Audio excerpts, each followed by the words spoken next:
కొంచెం స్పెషల్గా చేస్తే కొత్త రుచికి శ్రీకారం చుట్టినట్టే కదండి. ఏంటనుకుంటున్నారా?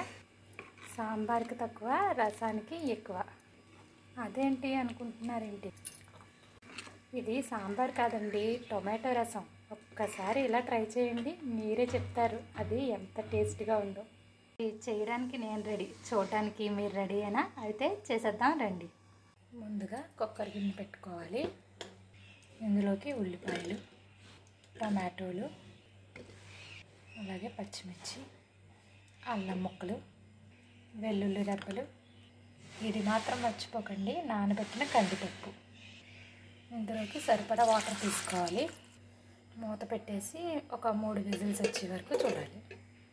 గిన్నెలోకి వాటర్ తీసేసుకుందాం. వాటర్ ఊరికే పోదండి, తర్వాత యూజ్ చేసుకోవచ్చు. ఇప్పుడు ఈ మిశ్రమాన్ని చల్లారాక మనం మిక్సీ పట్టేసుకోవాలి. ఇప్పుడు ఈ కడాయి తీసుకొని ఇందులో ఆయిల్ వేసుకోవాలి.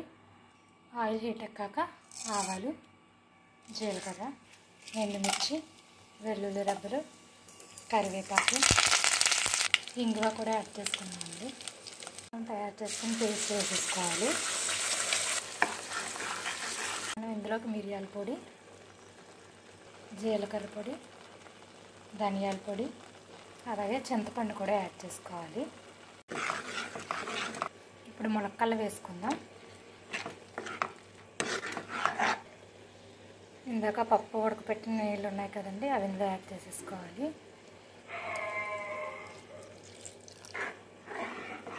ఇంకా తగినన్ని వాటర్ కూడా పోసుకోవాలి. ఇప్పుడు ఇందులోకి సాల్ట్ కూడా యాడ్ చేసేసుకుందాం.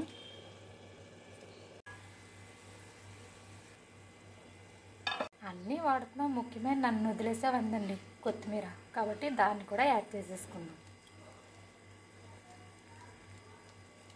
మళ్ళీ మూత పెట్టేసి కాసేపు మరగనిద్దాం.